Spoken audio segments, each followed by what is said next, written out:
Assalamualaikum warahmatullahi wabarakatuh. Jumpa kembali anak-anakku sekalian dengan Bapak dalam pelajaran IPA. Masih mempelajari tentang sistem reproduksi pada manusia, melanjutkan materi yang kemarin. Nah, untuk kegiatan kali ini kita membahas tentang sistem reproduksi manusia untuk wanita. Masih berkelanjutan dari sistem reproduksi yang kemarin. Mari kita sama-sama ya untuk memulai dengan membacakan basmalah.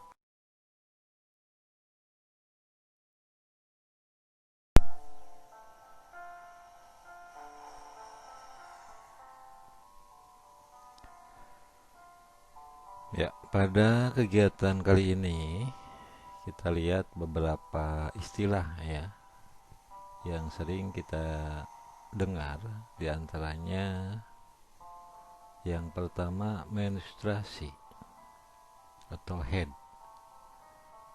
Ini merupakan pendarahan secara periodik dan siklik dari uterus yang disertai dengan pelepasan endometrium pada saat ovum tidak dibuahi.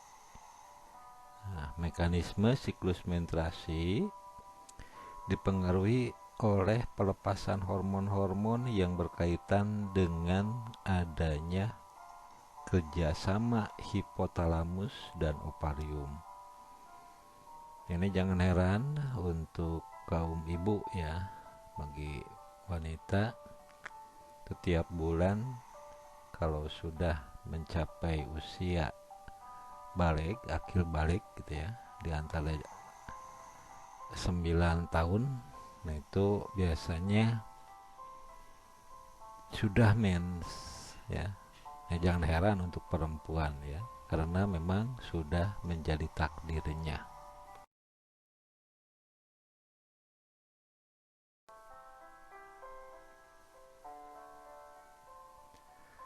Dalam siklus menstruasi, nah itu terbagi menjadi 4 fase, yaitu fase menstruasi, fase praovulasi, fase ovulasi, dan fase pasca ovulasi.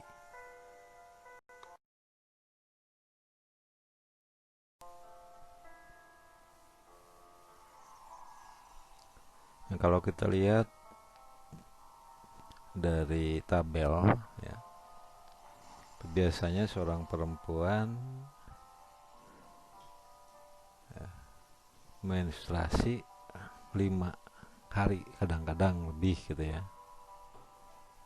Nah, itu disebut masa menstruasi. Dari 5 sampai 14 ini disebut masa praovulasi. Nah, ovulasinya itu terjadi pada tanggal 14, pada ya penanggalan 14, bisa 14 kurang atau 14 lebih. Dari 14 sampai 28, nah itu disebut masa pasca ovulasi.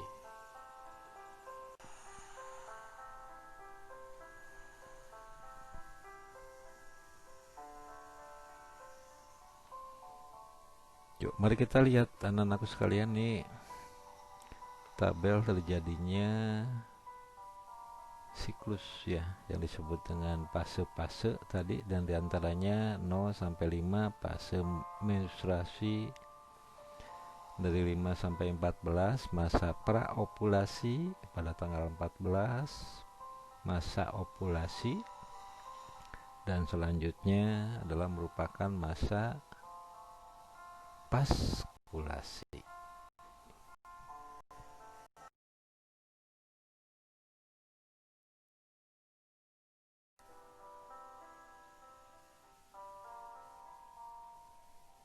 Nah, mengapa terjadi fase tersebut? Nah, diantaranya untuk fase praovulasi ini terjadi setelah atau akhir dari menstruasi.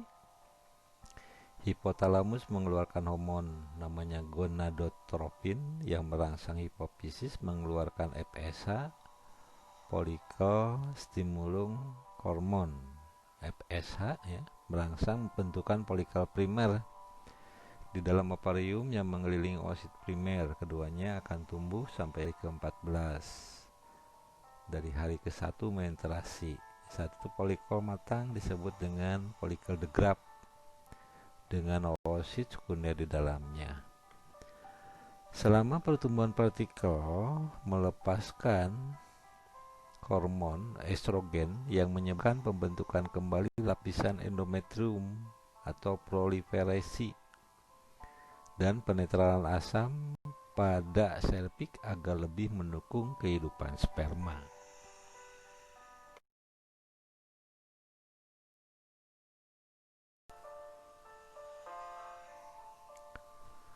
Fase ovulasi ini terjadi pada hari ke-14. Terjadi perubahan produksi hormon, peningkatan kadar estrogen. Selama praovulasi menimbulkan reaksi umpan balik negatif, yaitu penghambatan pelepasan FSH dari hipofisis. Karena FSH berkurang, maka hipofisis ganti mengeluarkan LH. LH merangsang pelepasan oosit sekunder dari folikel the graft, siap untuk dibuahi sperma.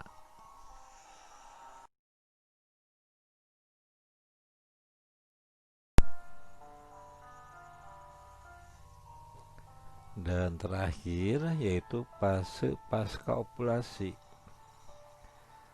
Folikel the graft yang ditinggalkan oleh oosit sekunder akan berkerut dan berubah menjadi corpus luteum.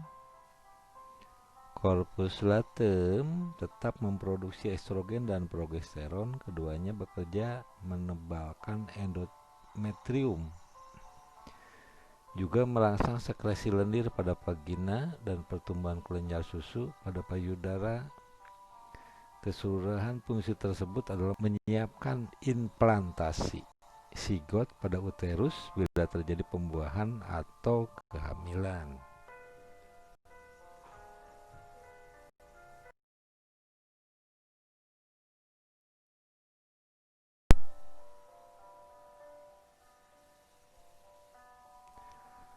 Baik anak-anak, kita lanjutkan ya. Fertilisasi atau pembuahan. Mengapa terjadi? Nah, ini terjadi saat oosit sekunder yang mengandung ovum dibuahi oleh sperma.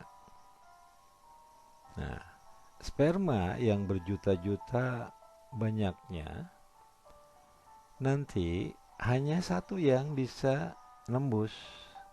Ini juga harus bekerja keras ya, diantaranya sperma dapat menembus oosit sekunder karena baik sperma maupun ovum keduanya mengeluarkan enzim yang saling mendukung. Kalau tidak saling mendukung tidak akan terjadi pembuahan. Sperma mengeluarkan beberapa jenis enzim antara lain enzim untuk menghancurkan hyaluronid pada corona radiata, enzim untuk menghancurkan glikoprotein pada zona pellucida, dan antifertilizin yang menyebabkan sperma dapat melekat pada oosit sekunder.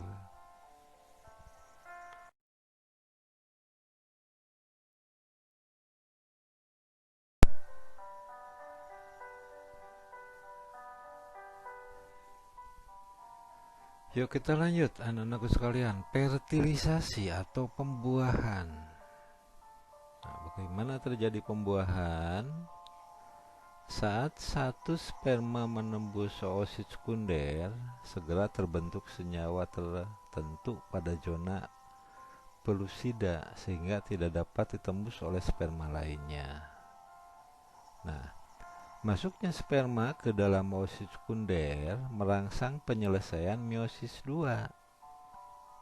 Nah, segera setelah masuk ke dalam oosit sekunder, nukleus pada kepala sperma membesar, ekornya berdegradasi, kemudian inti sperma yang mengandung 23 kromosom dengan ovum yang mengandung 23 kromosom bersatu menghasilkan dengan 23 pasang kromosom.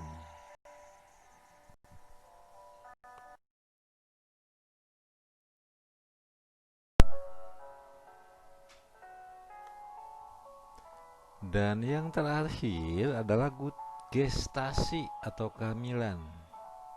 Nah, mengapa terjadi gestasi kehamilan? Nah, setelah pembuahan, dalam perjalanan menuju uterus, zigot membelah secara mitosis berkali-kali.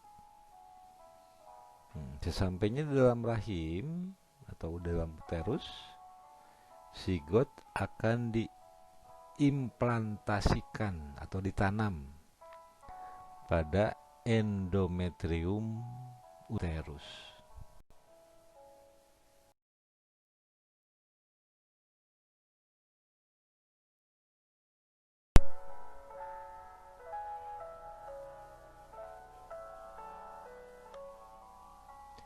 Nah, itu tadi anak-anakku sekalian mengenai proses terjadinya menstruasi, fertilisasi, ya, dilanjutkan dengan kehamilan. Nah, gangguan-gangguan pada sistem reproduksi wanita diantaranya ada yang disebut dengan amenore primer, adalah tidak terjadinya monarse sampai usia 17 tahun. Lalu ada amenore sekunder, tidak terjadinya menstruasi selama 3-6 bulan atau lebih. Ada kanker genitalia, kanker yang terjadi pada vagina ataupun serviks ataupun ovarium. Endometriosis, jaringan endometrium yang berada di luar uterus.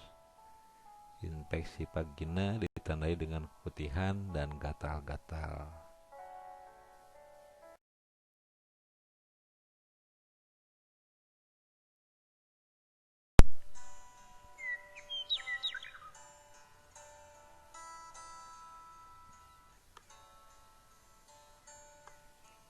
Nah, sedangkan gangguan pada sistem reproduksi pria ada yang disebut dengan hipogonadisme, yaitu penurunan fungsi testis yang disebabkan gangguan interaksi hormon. Gangguan ini dapat menyebabkan infertilitas atau impoten ya. Lalu ada kriptorkidisme, adalah kegagalan satu atau dua testis untuk turun dari rongga perut ke skortum. Ada uretritis, radang pada uretra dengan gejala rasa gatal pada penis dan sering buang air kecil. Ada juga orkitis, radang pada testis yang disebabkan oleh virus parotitis. Ini dapat menyebabkan infertilitas atau juga impoten ya.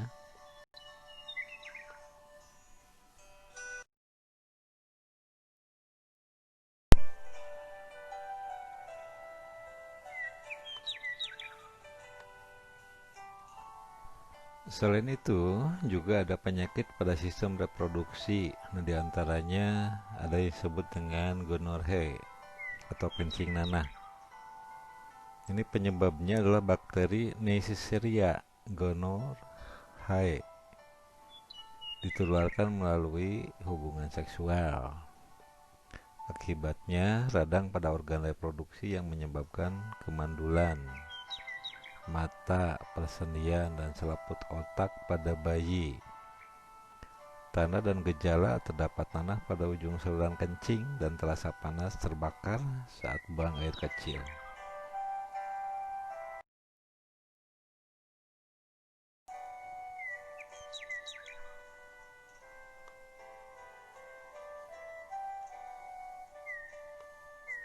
Ya, masih pada penyakit pada reproduksi ada sifilis,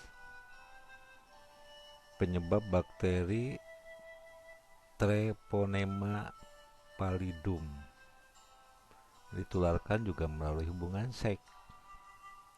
Akibatnya itu kerusakan organ reproduksi pada stadium lanjut, sifilis menyerang hati, susunan saraf, dan otak.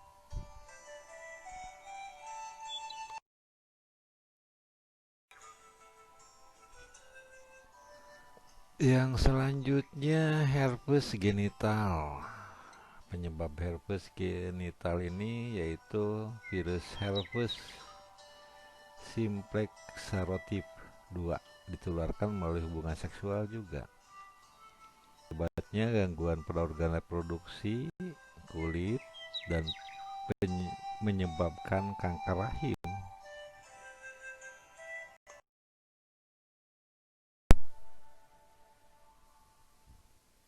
Masih mengenai penyakit pada sistem reproduksi, keputihan atau yang disebut dengan flour albus, penyebab parasit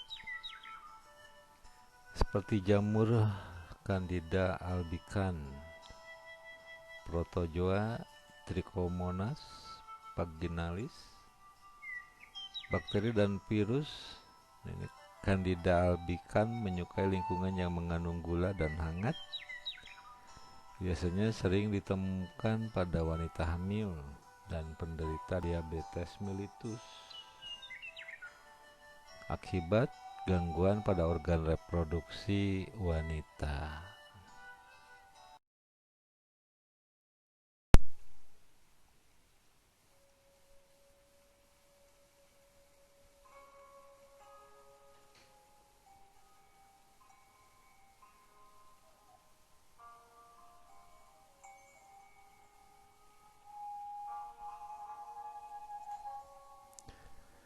Masih berbicara tentang penyakit pada sistem reproduksi, selanjutnya AIDS atau Acquired Immune Deficiency Syndrome. Penyebabnya yaitu virus HIV atau Human Immunodeficiency Virus. Akibatnya kehilangan daya kekebalan tubuh terhadap penyakit karena virus ini menyebabkan atau menyerang sel-sel darah putih. Penyebaran kontak cairan tubuh dengan penderita AIDS. Orang yang terinfeksi virus HIV akan menderita AIDS setelah 6 bulan atau lebih tergantung daya tahan tubuh. Baiklah anak-anakku sekalian, itu tadi merupakan penyakit-penyakit pada sistem reproduksi.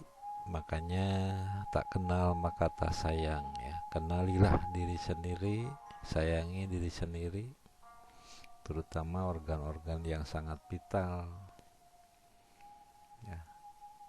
Oke, kita tutup dulu dengan membacakan hamdalah. Alhamdulillahirabbil alamin.